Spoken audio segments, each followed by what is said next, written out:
I have mentioned, Piaget's epistemology has two branches, that is the theory of cognitive development and then epistemological view. Okay, so first of all, we'll see the learning process according to Piaget, how this happens, and there are few important terms that Piaget defines. Okay, now we will see learning process. So Piaget's theory of cognitive development is divided into two, as I have already mentioned. Okay, that is stages: sensory motor stage, pre-operational stage, concrete operational stage, formal operational stage, that we will see. Okay, now we have cognitive process, that is schema, then assimilation, accommodation, equilibrium. There are these are different set of terms. Okay, so this is cognitive process, and this is stages that we will see one by one. Okay, first of all, we will see the cognitive process or the learning process. Okay, now Piaget's cognitive approach to learning. So that is the reason why I told you that you should understand that sometimes you may get confused, that they may give you the option of this cognitivism.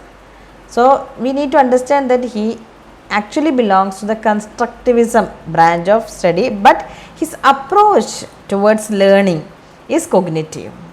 Okay, and then he says that humans have an inborn need to understand the whole world around them and how it works, and what is the whole meaning of their existence. We as human beings, we have a tendency to think about our surroundings, to understand the surroundings, and what actually we are, and how we are connected with each other, and how the world around us unfolds, and these kind of things.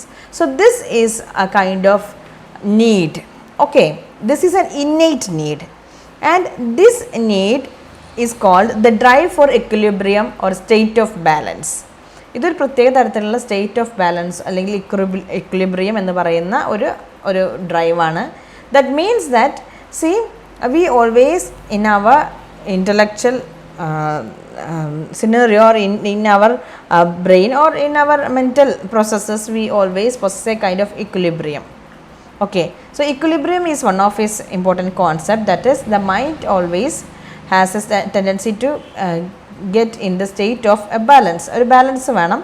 that is basically നമ്മളൊരു പുതിയ കാര്യം പഠിക്കുന്ന സമയത്ത്, that is this equilibrium can be disturbed when a new experience happens, which in turn leads to the process of learning, and by trying to attain this balance we learn something.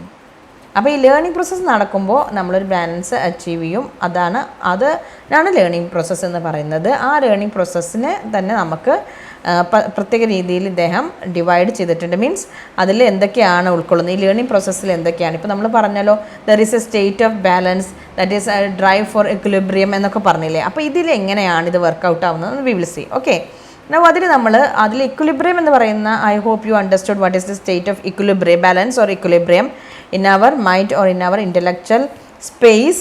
We have a tendency, we have always a drive or a need to learn more, and then that is the state of equilibrium. ആ ഇക്വിലിബ്രിയത്തിലേക്ക് നമ്മൾ പുതിയ knowledge കൊണ്ടുവരുന്ന സമയത്ത് അതിൽ ആ സ്റ്റേറ്റിലൊരു imbalance വരും. ആ balance നമ്മൾ ലേൺ ചെയ്യുന്നതിലൂടെ, പ്രോസസ്സിലൂടെ കടന്നു പോകുന്നതിലൂടെ നമ്മൾ ബാലൻസ് തിരിച്ചു കൊണ്ടുവരും. That is equilibrium. Okay, state of balance എന്ന് പറയുന്നത്. നൗ അതിൽ എങ്ങനെയാണ്, അത് എന്താണ്, അതൊരു ഇമാജിനറി ആയിട്ടുള്ള ഒരു കണ്ടീഷനാണ്. എന്തൊക്കെയാണ് ഈ ഒരു സ്റ്റേറ്റ് ഓഫ് ബാലൻസ് അല്ലെങ്കിൽ ഇക്വിലിബ്രിയത്തിലേക്ക് എത്തിക്കുന്നത്? അതിൽ നമ്മൾ കുറച്ച് ടേംസ് പഠിക്കാം. That is the first thing is schema. Schema is basic unit of knowledge or mental structures that an individual uses to organize knowledge and guide cognitive processes and behaviour. That is schema. Schema എന്ന് പറയുന്നത് ചെറിയ ചെറിയ യൂണിറ്റുകളാണ്, നോളേജിൻ്റെ യൂണിറ്റാണ്, intellectual units എന്നൊക്കെ നമുക്ക് പറയാൻ പറ്റും. അതെന്താണ്? അത് നമ്മൾ that is something that in our intellectual space. Okay, അതിൽ നമ്മളത് യൂസ് ചെയ്തുകൊണ്ട് നമ്മൾ organize, we understand, we organize, we guide our cognitive process etcetera. Okay, അപ്പോൾ ഇതിൻ്റെ നമ്മൾ നോളേജ് അച്ചീവ് ചെയ്യാൻ വേണ്ടി നമ്മൾ ഈ സ്കീമകളാണ് ചെറിയ ചെറിയ യൂണിറ്റുകളായിട്ട് നമ്മൾ യൂസ് ചെയ്യുന്നത് എന്നുള്ളതാണ് പിയാഷെസ് point of view.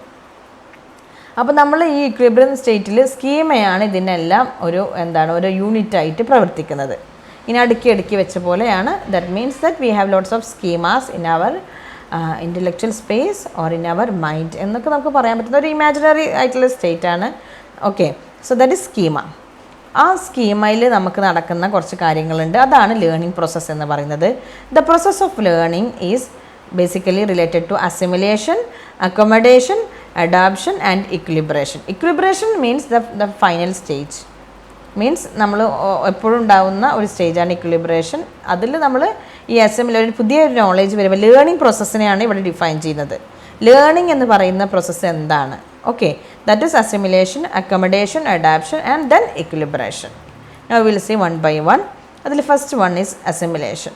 Assimilation means that it is a process of incorporating new objects and experiences into the existing schema. അപ്പോൾ നമ്മൾ ഓൾറെഡി ഉള്ള സ്കീമകൾ നമ്മുടെ ബ്രെയിനിൽ ദർ ഈസ് നമുക്ക് കുറേ അധികം യൂണിറ്റ്സ് ഓഫ് നോളേജ് ഉണ്ട്. That is schema.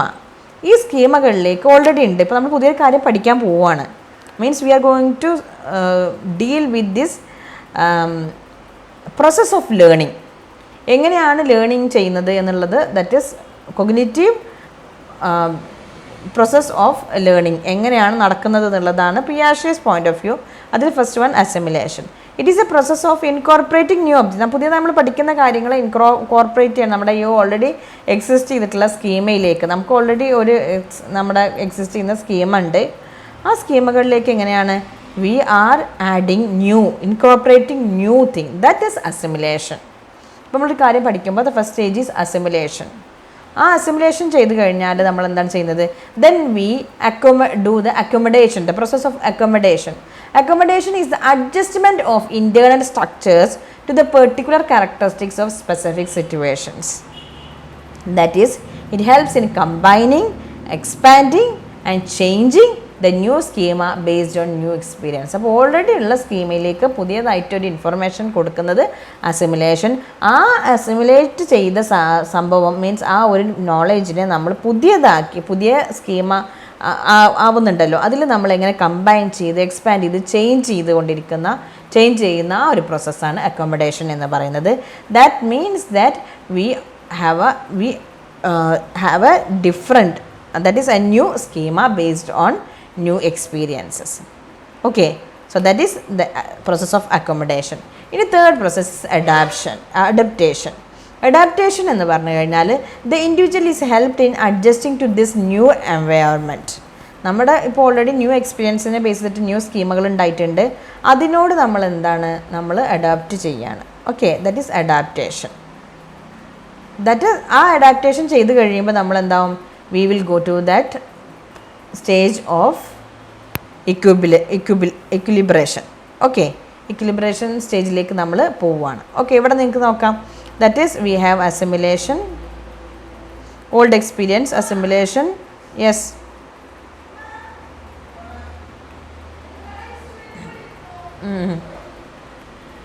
Hello.